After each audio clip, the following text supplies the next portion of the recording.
Welcome into the Dad Verb Podcast. On this episode, we're going to be chatting about building resilient kids and then building a support system, two very important topics. And we're going to get the help of Nate Feathers. You can find him on Instagram as Dads Don't Babysit. Nate, welcome into the podcast.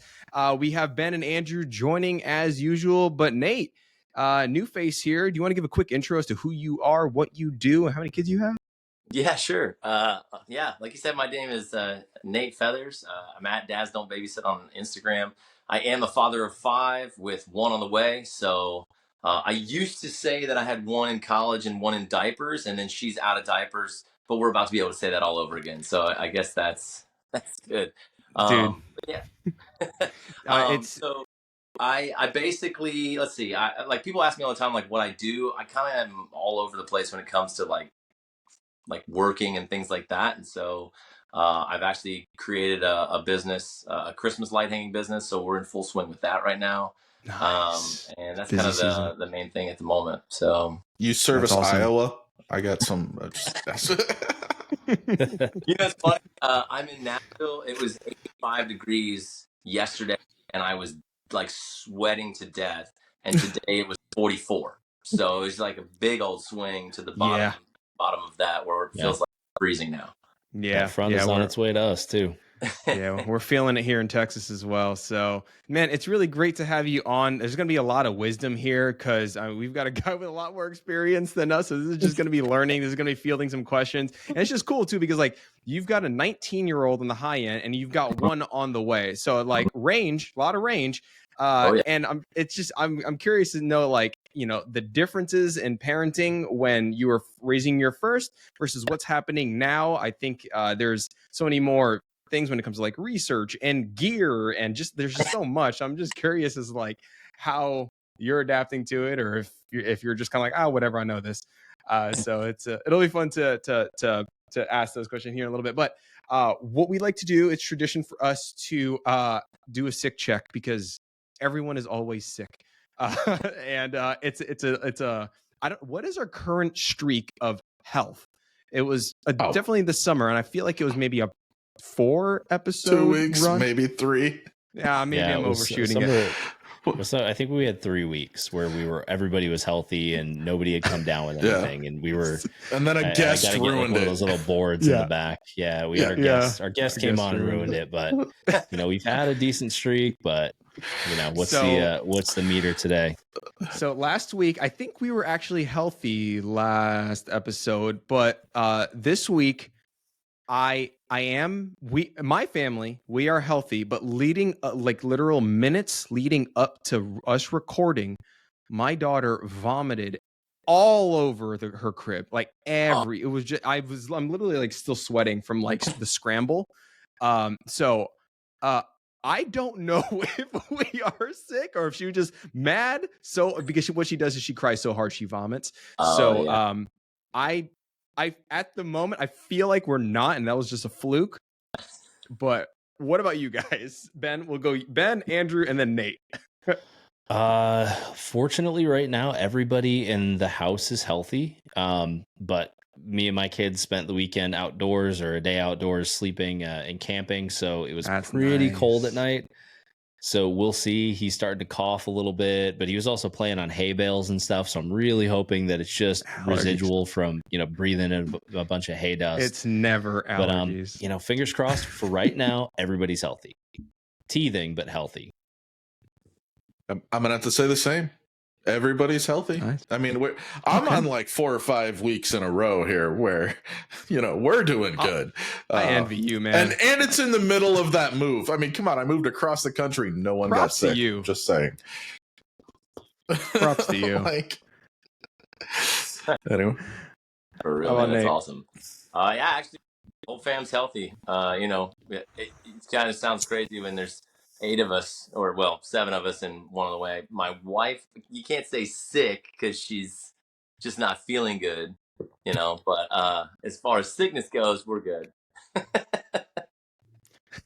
Awesome. Well, with the amount of people for this, like for all of us to be healthy is insane.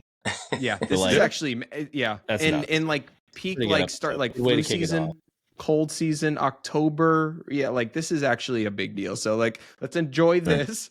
But with that, let's dive into our first segment here. And we're going to be having just a little open discussion about building resilient kids, strategies for helping develop kids with emotional resilience. And this is something that I guess we kind of broached over a little bit ago when I, was having more of a question and answer about my son, Colin. Ben and Andrew were helping me in a previous episode, just kind of like helping understand big feelings and, tempering reactions so that you can build, I guess, emotional resilience and building better kids. But with Nate here, I guess we wanted to field some questions over to him, and I guess we can just start with just some open thoughts. So like when you hear this general topic, and this is fairly open-ended, building resilient kids, 19 years of doing this, what have been some like missteps and learnings that just come off the top of your head with regards to this subject for you? Yeah, absolutely. I honestly feel like that is actually what brought me into the whole, you want to call it the dad space, is that I actually was the kind of guy who thought, well, the world's hard. You got to be specifically hard on your sons, because the world's not going to give them, like you're not going to get much play for that, right? Like it seemingly men don't get the help that women and children would get. And so I'll say that I thought you had to be hard nosed.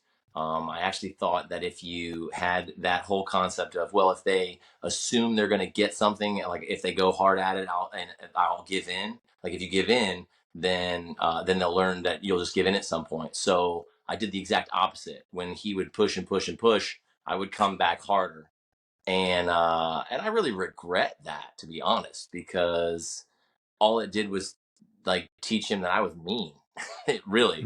And I think it really hit me when he went to college. So he had he had all his siblings when he got to college. Like when he went to college, I had 5 at that point.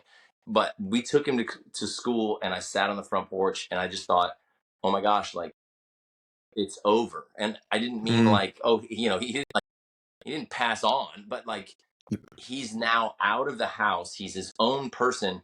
I don't have that influence, that connection. I don't have any of that anymore.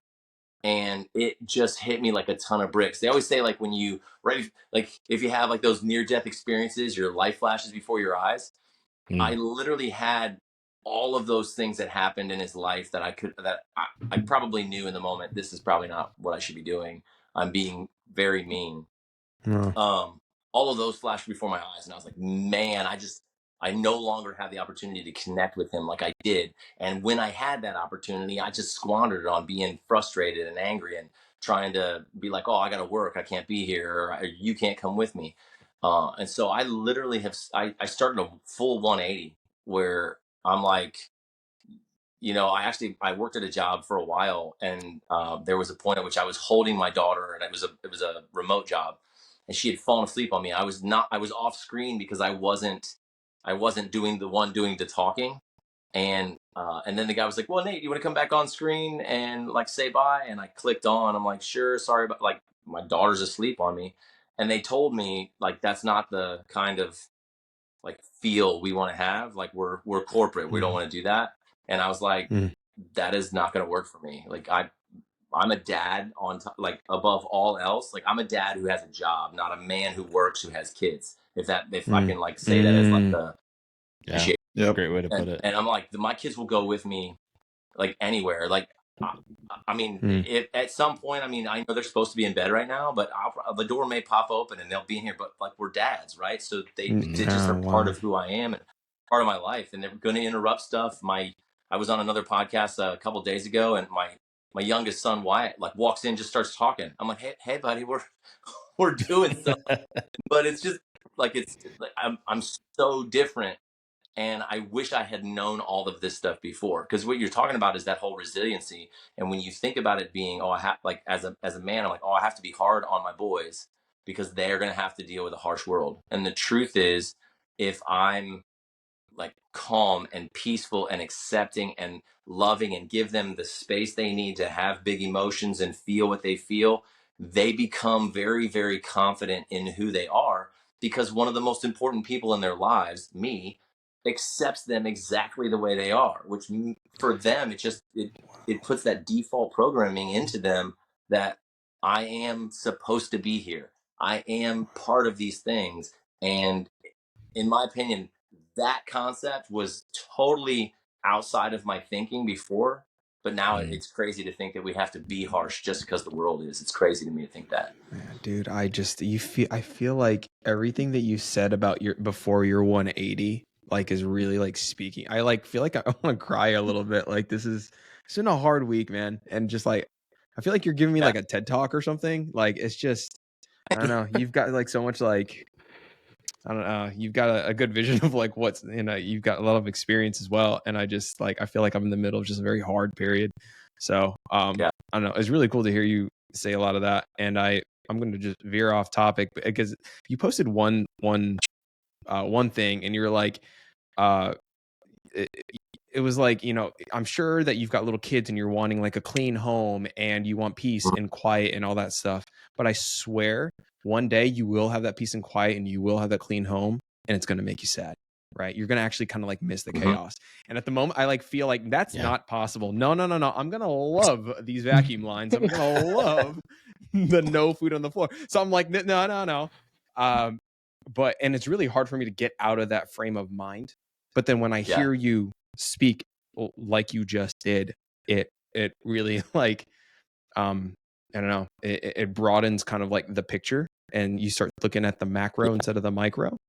And, I don't know. That really hits me, but I'll leave it. I don't know, Ben, Andrew, if you guys have any sort of questions or anything to add, I'll leave it to you, man.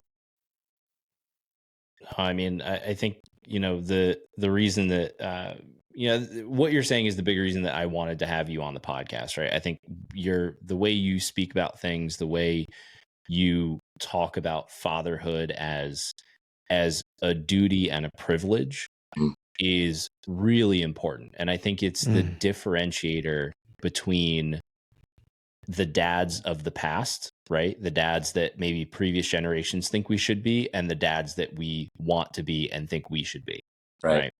The dads who aren't afraid to be emotionally vulnerable at times, to say, I love you, I'm sad, I'm upset. Like, and when we talk about building resilient kids, I think to me, that has been one of the biggest challenges.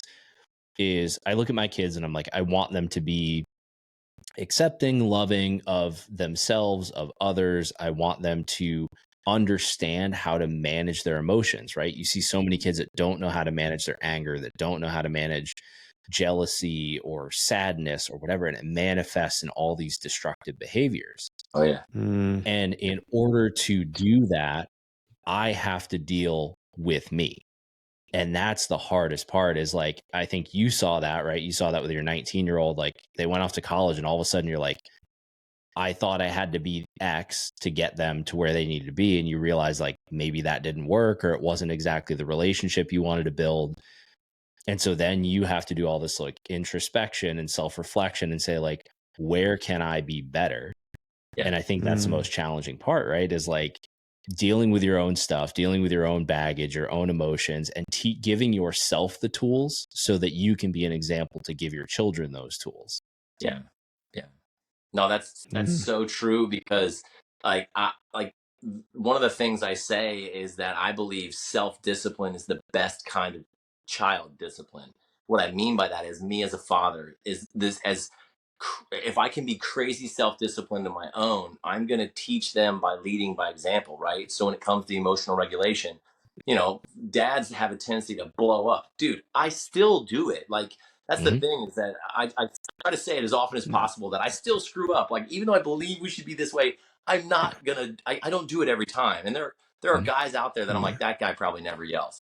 Dude, I raise my voice and I'm like, God dang it, I didn't want to do that, There's the ideal and there's the reality, right? Like there's the trying to, this is trying to be who I want to be versus like, who am I today? And like, exactly. But that's part of that journey, right? Is the learning who you are, what can be better, and going, you know what, hey, I screwed this up. How do I repair? How do I make this better? And how do I show my kids that like that's okay to say, I made a mistake. I'm going to own that. Here's how I'm going to try to be better, and we're going to try to move on from it. Absolutely. Yeah. And again, it just comes back to your own self-discipline, your own willingness to be introspective, to see how you can become better. Because I have a friend who says like our ceiling is their floor. And I love that, because if I can build the tallest building and like to give them the highest height to be standing on, that's my job. And so giving them all of those tools by learning them for myself and then acting them out, because it's monkey see, monkey do, right? Like that's how kids are. They're not really going to do what we say. They're definitely going to do what we do. Yeah. Oh man. Andrew, did you have anything that you wanted to add? I know you've got a little or anything like that, or if you had any questions for Nate. You've just been quiet. I wanted to kids are so small. I know, yeah. No, so I know people have heard me say it on the podcast, right? The world is cold, the world is hard, get used to it. And that's it. Right, Nate just like slammed on that entire idea, but I'm not saying it. I want to be clear on this in the future. I'm not saying it in the sense that like I'm being cold and hard to my kids, right? It's more like, hey, your room's going to be 69 degrees. You need to get used to sleeping under some covers, right? Your feet are always going to be cold. You are female. That's just how it is. Let it go. Add more socks, right? Like, that's the world is cold, the world is hard. Dad will support you, man. but you need to get used to the hard part because it's coming. The only thing I like as we were going through this, the one question that kept coming up for me is, how. You don't have to give us specifics, but like, how old were you when your son, who's now 19, was born? Were you? And I mean, you're obviously 19 years older now, but how much of what you think of as that maturity and that growth as a dad was you being a young, naive, let's call it early 20-something-year-old, thinking you had the world by the balls, and now being mid to early 40s, I don't know, however old you are, right? Going, he wants to know your age and your social security number, and I got some wisdom. Yeah. Last four of your social bank account pin, that'd be great. I was 20. I was born, and 24, like a month after he was born. But yeah, I'd say a lot of it was that.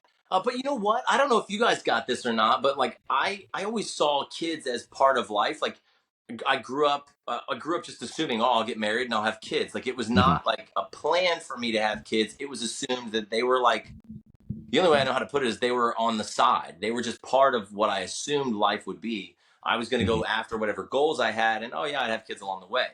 And I think a lot of my actions and stuff came from it feeling like they were getting in the way of what I was trying to do, and they were supposed to be on the side. I think that, and I don't know how, like I said, I don't know how else to put that. No, that makes sense. Cause I see it very much. So I'm 40 and I have an 18-month-old. That's my first kid. Right. Awesome. And so like a lot of the getting the stuff done, I did. Right. I mean, and I got it out of the way before I even found someone to have kids with. Yeah. Right. And so I was curious, being on the older spectrum of dads, right? How you managed that battle, right? Between, and I guess what you're saying is the battle of I'm a man, I'm going to succeed. And oh, by the way, I have to raise this child, right? Because I think we do have a lot of dads that are listening that are in that position where they're in their early 20s. They're right, still trying to succeed at a career, but they also have to focus on raising a successful adult. Right. It's funny because actually having my oldest now, I'm looking at him going, all right, dude, I'm going to give you the advice I would give another guy that's asking me these questions, like as if you aren't my kid. Like, you're my son, so just know I love you. But this is advice I would give to, Joe Blow who asks, because I think it's great advice. But it's the kind of thing where I'm like, you're 19, go fail fast, fail hard. Like screw up a bunch of stuff as hard and fast as you can, because you'll learn faster. And actually, if you fail fast and hard, you'll succeed earlier in your life. And I didn't do that part of it. So I'm like, in this instance, I'm going, do what I didn't do I'm like, dude, you're 19. Like, do whatever it is and work at whatever Right. you want as hard as you're 25. And if you do that, you're probably going to have some success. And when you look up, if you've worked on yourself as much as you can to become the best version of you and do this, you're going to have a certain echelon of people around you. And when you find a female that you find attractive and want to be around, she's like, then start doing that, because you will have started your success process already and you'll be light years ahead of the game. I came from the church background. It was like, don't have sex till you're married. And so lots of guys in my age were like, I gotta get married because I'm crazy if I don't have sex. And so like, that's not an insult to the church. It's just the way it was. And so like, I can tell you right now, that was like, I was married before. Is where I have my first 2 kids are from my first marriage. And like, that was one of the things, like, they're like, well, you can't have sex before you're married. Oh, well, you had sex. Now you should probably get married. And it's like, I'm looking at going, don't do what I like. I don't mean don't get married. I just mean don't feel like you've got to follow this religious way of doing things because it's like better. I'm just there's a lot that you can unpack right there. That I'm trying to pull up your Instagram right now. I feel like you talked about. Was it you who talked about this on a post recently? Maybe I was following someone else, but it was like a comedic way of, I don't know. Maybe I'm missing it. But anyway, sorry, I cut you off. Go ahead. No, I was just saying, my wife got the best advice in her 20s from both her parents. They basically said, go to college and sleep with everybody, because that's the time to do it. Be safe, do it the right way, but go to college, sleep with anybody you want. That's the time to have that adventure in your life. And then figure out how to settle down and get married, because nobody's going to care afterwards. And it's like, man, had somebody told me that, like, college would have been a very different world, right? I'm just saying, like, but they put it into a perspective for her that allowed her to become comfortable with who she was as a female, right? As a sexual person in her early 20s. And that I'll be honest, took me into my 30s to figure out what I wanted and who I was and all that fun stuff. So anyway. Yeah. I got deep. No, it's a really good conversation to have, because but here's the thing is, I think this is all along the backdrop of kids can and should go out, experiment, fail, whatever it is, but they will not be comfortable doing that unless they know that there's a safety net at home. Hey, I've run into a problem. I've had an issue. I've got this, and that. Like, I'm experiencing some consequence of this. What do I do? Right. And if you haven't built up that relationship to the point where they are comfortable speaking to you about that, right? Like, I think we talked on one of the really early episodes of the podcast of like, if my kid's underage drinking somewhere and they go out, their friends are drinking, they get a little drunk. I want me to be the first person they call and say, like, Dad, instead of making a poor decision, call me. I will come get you. Right. I might be a little disappointed. I might even be a little mad. But they trust you. But it's okay. I'd rather have you home and safe and a little bit upset than, you making a poor decision because you don't want to get in trouble, right? Yeah. And that's the whole thing is like, my kids are 3 and 8 months. So like, I'm not dealing with that anytime soon, but it's going to happen faster than I realize. And I want that foundation to be there so that, we have total trust and like we can talk about anything.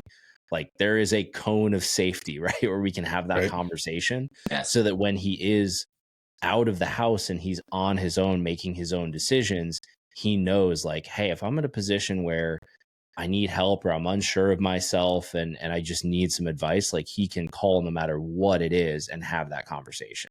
That's it right there. And honestly, that is why I do what I do, because I believe that the connection that makes them reach out to you is built with your 19-month-old or your like newborn. It's built in what I call the first like 7 years. I call it like the subconscious window, where they just like open to all the stuff where that's like at some point you got to teach your kids that the world is a harsh place. Now, I don't think we have to be harsh to do that. And I definitely don't think it's in the first 7 years of their life, right?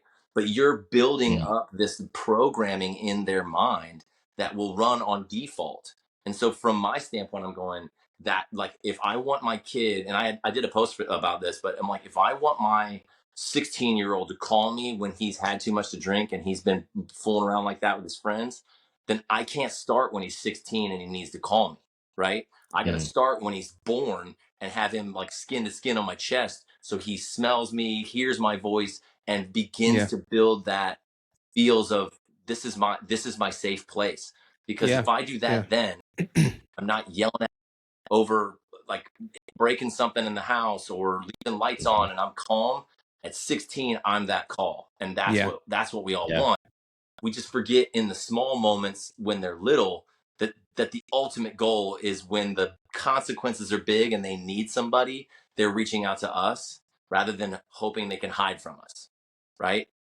Yeah, dude. Yeah, that's, I mean, and that's where I struggle with the most at the moment. But it's so true. Like at this age, starting right now, when when they're 4, 5, 6, and they're making mistakes, right? They're pouring themselves milk and they're trying to figure things out, and they dump it all over the place, right? They're not just doing mundane, simple things that they ask. They're just they're just not there yet. They're developing. They're still tempering the reaction is like, why didn't you do that? Why can't you stay clean? Why did you do that? Or those, keeping that down is ultimately going to help guide build up to when they are a little bit older, they're that teenager age, they have this understanding of like, okay, like Dad's not going to get super pissed like he always does, because that's what I come to expect, right? Every little thing I do is wrong and he's pissed at me, right? Yep.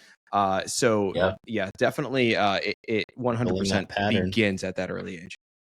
Absolutely. Mm-hmm.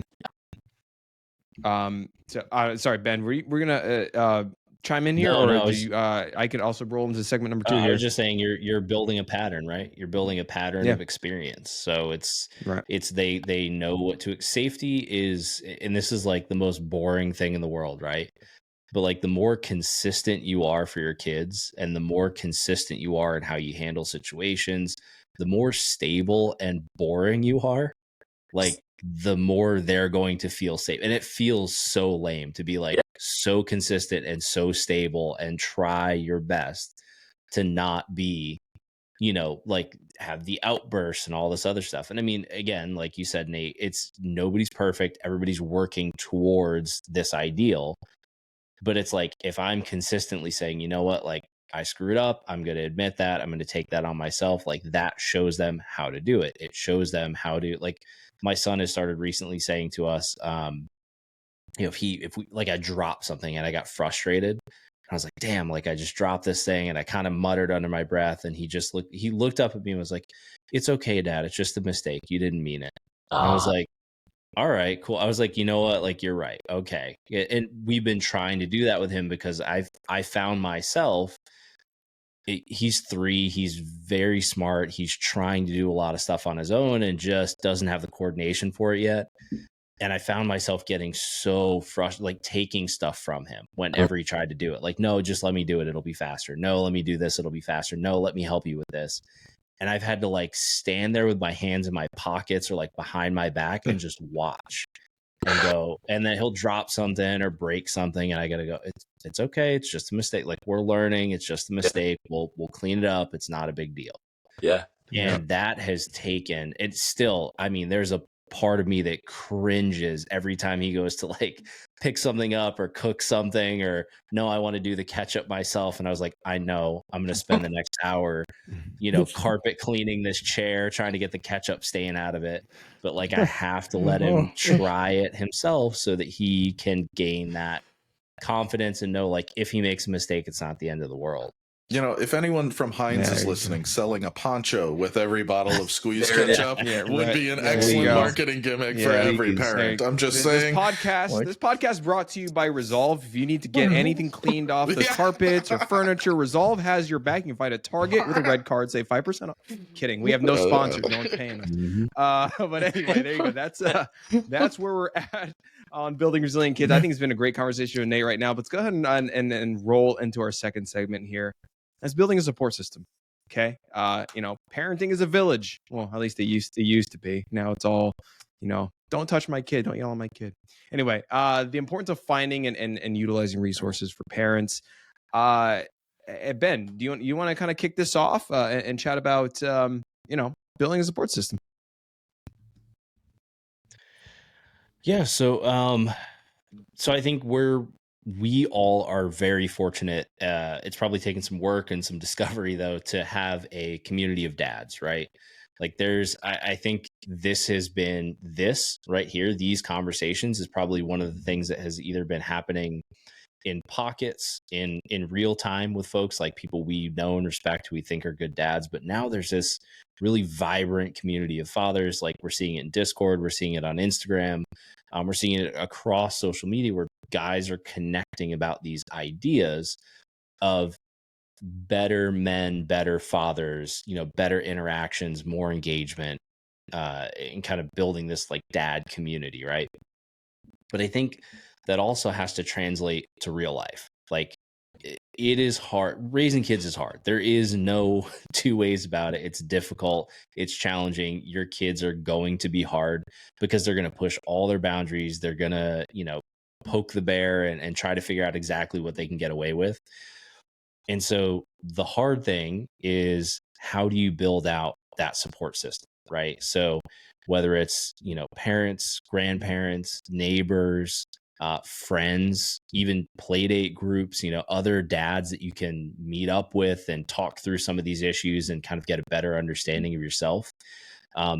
That is where I think the real challenge is, and where groups, talks like this and groups that that either we admin or that are out there really help a lot of dads in sort of our generation.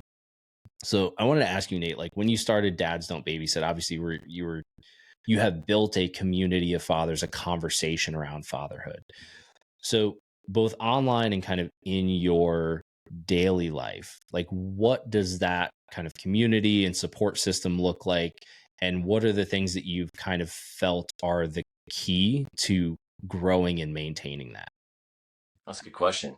I'm a very relational person. So from my standpoint, I love the interaction on Instagram and things like that. But you need to have the personal contact side of things. And so just finding people that are of somewhat of a like mind. Obviously, you want people to push you and make you better. But we actually have I want to say it's like four families that all of us kind of spend a good amount of time with, where between all of us, I think there's probably, I'm going to say there's like 12 to 15 kids. It's some crazy number. Like we're all insane. We all just babies.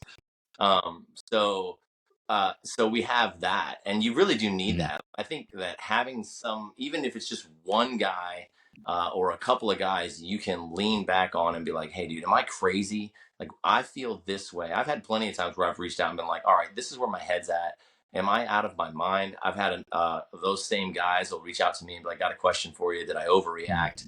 I think you really need that. You also need action as families, letting your kids play and being able to actually have adult conversations. Our wives, I don't know about you guys, but my wife stays home with the kids. She needs some time to hang out with like women her age so that she doesn't go crazy.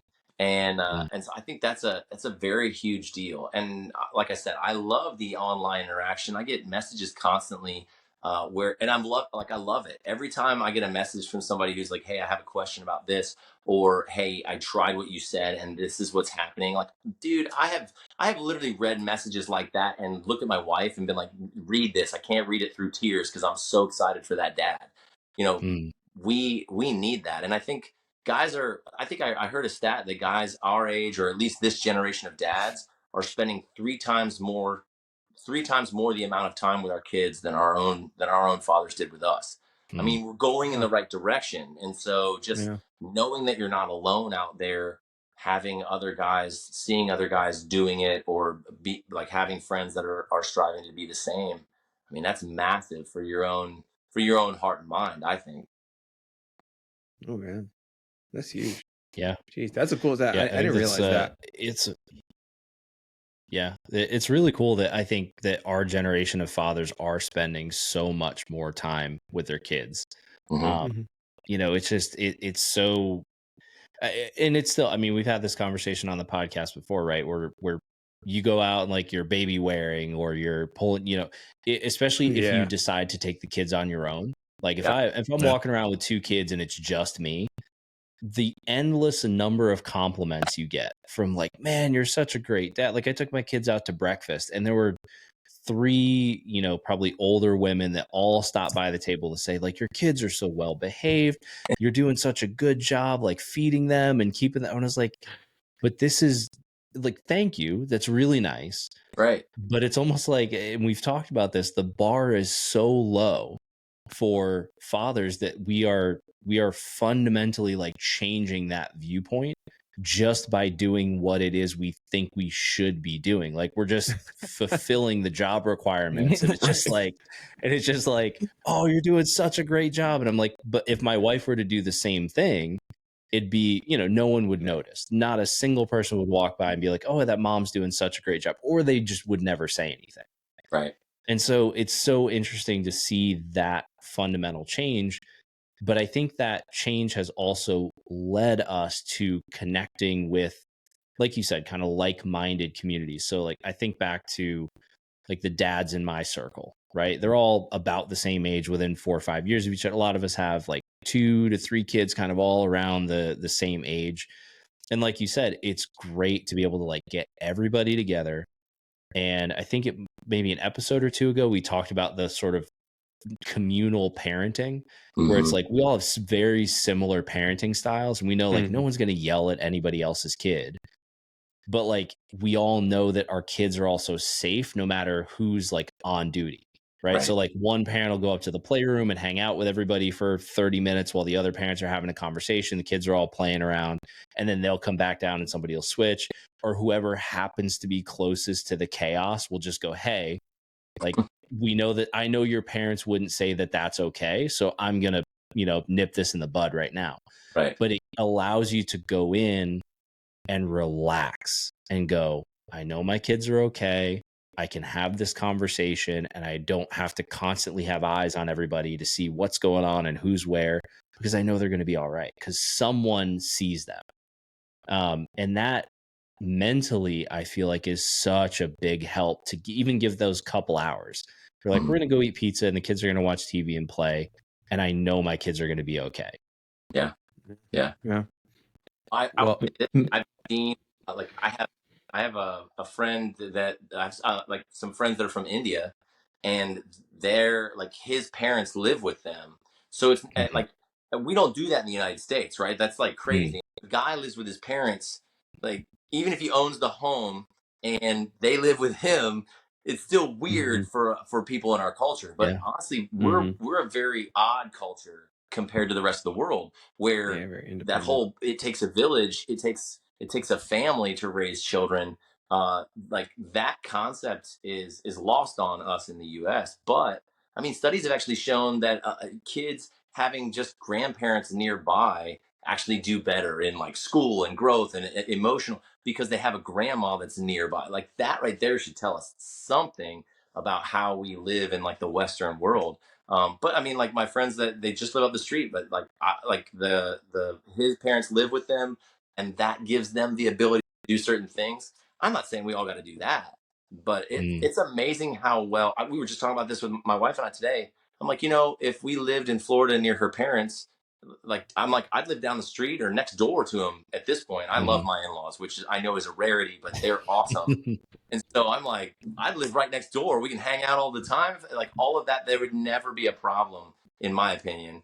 And then my kids would get to have their grandparents right there. So even just like a friend group, but even having family, that's a big, big deal that I think we miss out on in the States. And I think people are actually going back to that. I have another set of friends. They actually started an Instagram page. I think it's multi-generational living, but her parents moved into their house, kind of the same concept. And, they ended up right now they're in Europe. So her parents are at the house and they're all in Europe right now because he does some film stuff. But it's one of those things where they started to do that to just have their people around their kids. I love that. I'm like, I'm craving. I'm like, you want to move, babe? Let's move. It's I grew up because I grew up with a Chinese dad and a Puerto Rican mom, and on my Chinese side, my grandma she lived with us. She lived with us for a little bit, and to this day, I know a little bit of Taiwanese because she taught me. Like she'd pick me up from school. When my dad was at work, my dad worked on Wall Street, so she would pick me up, and then I would go home with her, and while my parents worked, and then, but yeah, she lived there with us for quite some time before she went back to the Philippines. But yeah, for me, that was kind of like normal. It wasn't until I was older, I'm like, oh yeah, you don't really do that. We're much more of an independent society, as opposed to, having family close by. But there are serious advantages to having grandparents in close proximity to the kids, for a lot of great reasons. But I actually enjoyed that aspect of my childhood, being really, really close to my grandparents. Andrew, I cut you off. I'm sorry, man. Again, the delays, man. No. It's always on me. Good. But I'll let you go for it, and then we'll move on to our Discord comment. Well, I was going to say, we very much strayed from the topic of building the support system to just what is it like to have a support system? like, hey, let's not give any advice. Let's just talk about how lucky we all are to have these great support systems where, my mom's 5 minutes away and my grandma lived with me. And yeah. But anyway, it was more a quick clip than anything else. That's a great piece of advice that I would say is being willing to be the person who's vulnerable enough to say they need help, like reaching out to the other guys. Because most of us are not going to say anything, but if you're the guy that's willing to say something, it's kind of like nobody wants to raise their hand and ask the question, but everybody in the classroom needs to know that answer that you're about to ask. I tell my kids that all the time, like, ask the question, don't be afraid or embarrassed, because guaranteed at least 10 other kids are asking the same question and they're too afraid to ask it. If we as men will stand up and go, dude, I don't have any clue what I'm doing, somebody help me out, or see somebody that has something we want, go ask him, because chances are you're going to find more guys that are willing to talk. And the question I'm going to ask next is that at the gym, or is that at the bar, or is that at daycare? Like, where is that moment? Because frankly, I don't see another adult male most of my days, unless I'm like in line at the grocery store, right? Or at the T-Mobile shop, right? Like, I don't have time to go sit at the bar for 8 hours and get advice from other dads. Like, yeah. Well, that's the thing. I think we've talked about it before.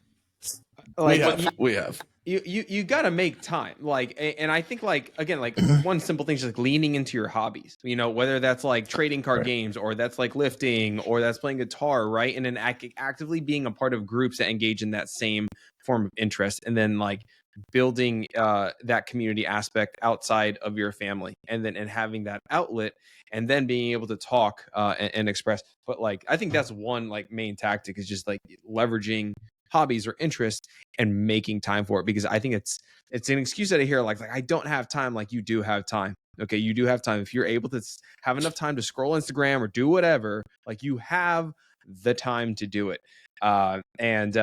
It's all about just being intentional with your time, using like tactics that we talked about, like, building on a Google Calendar for the family, and just like living off that calendar and blocking out time for yourself if that's needed, so that your partner can step in when needed, and vice versa.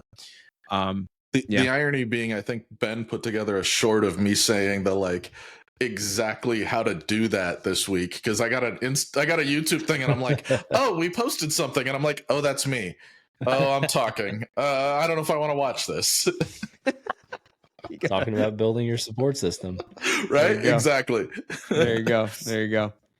Well, I think if you guys do want a support system, you're listening to this, we do have a Dad Verb Discord community that continues to have a good engagement, and Andrew's just always in there, just shooting knowledge at people and helping people out. We got Prince Bougie as one of our mods in there, who's helping people as well. And on that note, we can hop into our Discord right here, and our latest comment is about going to the gym. Andrew, do you want to read off that comment off Discord? Yeah, sure. So Daniel V, who just joined today or yesterday, said, I miss going to the gym. I'm the only reliable childcare for us, so I've just made a home gym and work out with the baby when the babies are sleeping. And he hasn't gotten a lot of feedback in the fitness channel yet. So I kind of wanted to throw that back out at him, because to be fair, right, we've gone over this a couple times. I mean, Ben has a whole thing about his former weightlifting career that he's, I don't want to say abandoned, but let go for better pursuits. It's been abandoned. Modified. It's modified. I can't train for like 3 hours a day, so it's I get like 30 minutes maybe. If people are watching on YouTube, right? Nate, if you can see, like if you're listening to audio, I would encourage you to check out YouTube where we're streaming as well. Nate's a handsome guy, and Nate looks like he lifts. Nate looks like he works out.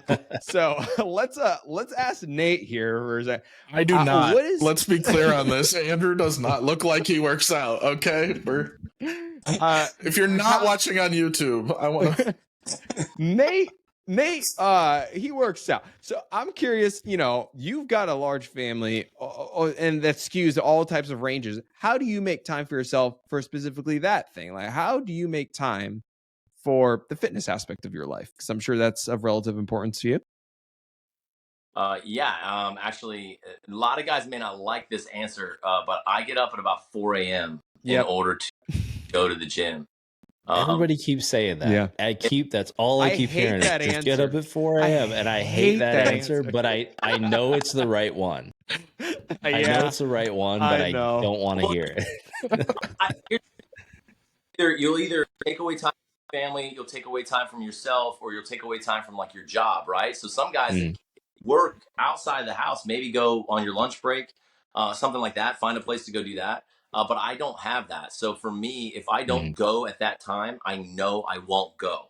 And I do have a really close friend who works out in his garage.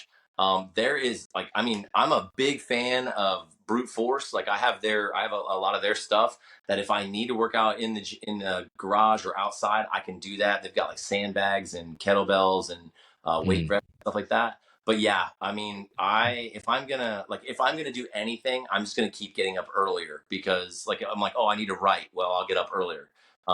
Because I don't want. Huh? What time do you go to bed? This is the part. I swear to you, don't do what I do on this one. I'll go to bed between 11, like 10:30, 11 o'clock, sometimes a little bit later. You need more sleep, sir. That's why Nate's on the Mark Wahlberg plan where he's up at 4. He's done a full day's work before most of us get out of bed, and then. Oh, that's funny. Like, I go to bed around the same time as you, Nate. And so like the idea of getting up at that 4 or 5 o'clock block, I'm like, man, that's hard. Like I need more of that sleep. Luckily I do make time in the afternoon. That's kind of when I've kind of settled, and that's what works for me. I've got an alarm at 11:30 every day. Nate, here's the question. During my lunch break. Here's the question. How does your wife not murder you at 3:45 when that 4 o'clock alarm goes off and she's still got another 5 hours of sleep going? Like, how do you manage that one is the advice everybody needs. Sometimes I get a message like, I'm going to kill you. That. Or I'm like, stay away for the rest of the day because I don't know if I should go. I don't know if it's safe. But honestly, a lot of times, except for now because she's pregnant, like I'll say that she probably gets up a little bit more often or is awake more often. And so if my alarm goes off, she's like, ready to hurt me. But for the most part, she can fall right back to sleep usually. You don't hit the snooze button. I'm a snooze fan. Well, guys, I think we've kind of had such a wonderful conversation with Nate. I think we should be, coming up to the time and closing things out. For anyone listening, I would encourage you to check out Nate on Instagram at dads_don'ts_babysit. You're about like 150 something thousand, 160,000 followers on the IG, only growing. I would encourage you to go ahead and check that out. Lots of great knowledge being shared there, similar to what he chatted about here on this episode. Thank you for tuning into the Dad Verb Podcast. If you haven't already, that Discord community that we talked about, you can join that, right? You can just follow the link provided in the description of the YouTube video or in the show notes of wherever you get your podcast. We'd appreciate any sort of 5-star reviews and through Spotify, Apple, wherever you get your podcast. All you new and expectant dads out there, don't miss the opportunity to check out dadverb.com for courses up through year 1 of fatherhood. It's a valuable resource that's going to keep helping you on your journey into parenthood. Again, thank you, Nate, for coming on. Really, really appreciate your time. And if you guys don't mind, you can always subscribe on YouTube, drop a comment. We'd love to read those comments. And other than that, we hope you guys do fantastic this week. Thank you for listening. We'll catch you in the next episode of the Dad Verb Podcast. Peace.